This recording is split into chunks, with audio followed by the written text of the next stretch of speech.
미주교회 성도 여러분 안녕하십니까? 축복된 오늘도 우리 주님께서 선물로 허락해 주셨습니다. 우리 주님께 감사의 기도로 하루를 시작하겠습니다. 은혜로우시고 자비로우신 우리들의 아버지 하나님 참으로 감사합니다. 생명 되신 우리 주님을 이 시간 조용히 또 묵상해 봅니다. 우리 주님 주신 말씀으로 오늘 하루도 거듭나게 해주시고 주님의 축복 안에 거하는 우리 주님의 백성들의 삶 되도록 주님 인도해 주시옵소서. 영원한 제사장 되신 우리 주님께서 우리들을 끊임없이 중보해 주시옵소서. 사랑해 우리 구주 예수 그리스도의 이름으로 간절히 기도드립니다. 아멘. 시편 안에는 찬양과 신뢰 그리고 기쁨이 포함되어 있습니다. 이 찬양이라고 함은 우리가 하나님의 주권을 인정하여 하나님의 절대적인 이 권위에 복종하는 자세를 말합니다. 또 신뢰는요, 우리가 하나님의 능력을 인정하여 철저히 우리 자신을 하나님께 드리는 행위이고요. 또 마지막으로 기쁨은요, 우리가 하나님의 충족해 주심을 감사하는 그러한 표현입니다. 우리가 찬양케 될 때 우리가 하나님께 자신을 완전히 복종시키는 표가 되고요. 우리가 찬양을 통해 하나님의 신뢰함을 정서적으로 표현하고 또 우리가 하나님을 찬양할 때 우리의 필요를 공급해 주신 그 하나님의 은혜, 기쁨으로 보답하고 표현하는 것. 그것이 바로 시편입니다. 그래서 시편을 통해서 찬양할 때 복종과 신뢰, 기쁨이 있는 것입니다.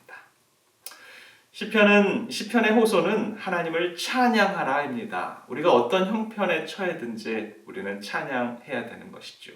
기쁠 때만 찬양하는 것이 아니라 어떠한 환경 속에서도 우리는 찬양할 수 있습니다. 왜냐하면 찬양은 우리의 하나님에 대한 복종과 또 하나님에 대한 신뢰와 또 그분의 기쁨의 표이기 때문입니다. 일이 잘 풀려나갈 때만 찬양하는 것이 아니라 비록 환난과 어려움과 고난이 우리의 주위를 둘러있다 해도 우리는 찬양할 수 있는 것입니다. 왜냐하면 찬양은 복종과 신뢰와 이 기쁨은 영혼의 깊은 곳에서 자연스럽게 울려나오는 확신이기 때문입니다. 그리스도인의 이 생활 안에서 가장 중요한 것은 어떤 교리가 아닙니다. 또 어떤 신학도 아닙니다. 그러한 이 확신 속에서 울려 퍼져서 가슴을 뚫고 나오는 그러한 이 신뢰의 찬양이고 기쁨의 찬양이고 우리 하나님께 대한 복종의 그러한 찬양인 것입니다. 이것이 그리스도인의 삶의 전부이고요. 그리스도인이 누려야 할 특권입니다. 그러기에 마음과 정성과 뜻을 다해서 하나님을 찬양하는 것입니다. 자, 우리 벌써 5번째 날. 오늘의 제목은 멜기세덱의 계통에 따른 영원한 제사장입니다. 우리는 지난 시간에 우리 주님은 영원하신 태초의 상고이시며 어느 누구와도 비교할 수 없는 권능의 영원하신 왕이심을 우리는 살펴보았습니다. 보통 이 이스라엘의 왕은 제사장의 역할을 할 수 없습니다. 사울 왕이 이 사무엘 선지자가 오기 전까지 제단을 쌓고 기다려야 했는데 왜냐하면 사무엘이 제사장이었기 때문입니다. 그래서 이 예배를 주관하는 사람은 바로 이 제사장이었던 것이죠. 그런데 왕이 제사장의 역할을 해서는 안 되는데 이제 막 적군이 쳐들어오는 이 급박한 상황에서 성격이 급한 사울 왕은 그것을 참지 못하고 본인이 직접 번제를 드리다가 하나님의 노여움을 사고 결국에는 왕권도 빼앗기게 됨을 우리는 알게 됩니다. 따라서 왕과 제사장의 직분은 엄연히 구분되는 것입니다. 오늘은 두 성경 구절을 살펴보길 원합니다. 첫 번째는요, 시편 110편 4절부터 7절입니다. 여호와는 맹세하고 변하지 아니하시리라. 이르시기를 너는 멜기세덱의 서열을 따라 영원한 제사장이라 하셨도다. 주의 오른쪽에 계신 주께서 그의 노하시는 날에 왕들을 쳐서 깨뜨리실 것이라. 못 나라를 심판하여 시체로 가득하게 하시고 여러 나라의 머리를 쳐서 깨뜨리시며 길가의 시냇물을 마심으로 그의 머리를 드시리로다. 시편 110편에는요. 이스라엘의 왕과 제사장과는 또 다른 메시아이신 왕을 소개합니다. 살렘 왕으로 나오는 멜기세덱이라는 왕은 제사장의 역할을 감당하기 때문입니다. 멜기세덱은 그의 이 살렘의 왕이었고요. 또 하나님의 제사장이었습니다. 성경은 이 특이한 멜기세덱을 표상적인 인물로 묘사하는데요. 그가 바로 예수 그리스도를 표상하고 있는 것입니다. 우리들의 왕 되시는 영원한 왕과 제사장, 또 대제사장직을 그것도 한 번만 하는 것이 아니라 영원히 수행하는 그러한 이 제사장직과 왕권이 연합되어 있음을 우리들에게 보여줍니다. 자, 우리가 두 번째로 살펴볼 구절은 바로 거룩한 왕 대신 예수 그리스도가 바로 영원한 제사장임을 드러내는 성경 구절이 바로 히브리서 7장 20절부터 28절에 소개됩니다. 좀 긴 절인데요. 또 예수께서 제사장이 되신 것은 맹세 없이 된 것이 아니니 그들은 맹세 없이 제사장이 되었으니 오직 예수는 자기에게 말씀하신 이로 말미암아 맹세로 되신 것이라. 주께서 맹세하시고 뉘우치지 아니하시리니 너가 영원한 제사장이라 하셨도다. 이와 같이 예수는 더 좋은 언약의 보증이 되셨느니라. 제사장 된 그들의 수요가 많은 것은 죽음으로 말미암아 항상 잊지 못함이로되 예수는 영원히 계심으로 그 제사장 직분도 갈리지 아니하느니라. 그러므로 자기를 힘입어 하나님께 나아가는 자들을 온전히 구원하실 수 있으니 이는 그가 항상 살아계셔서 그들을 위하여 간구하시니라. 이러한 대제사장은 우리에게 합당하니 거룩하고 악이 없고 더러움이 없고 죄인에게서 떠나 계시고 하늘보다 높이 되시니라.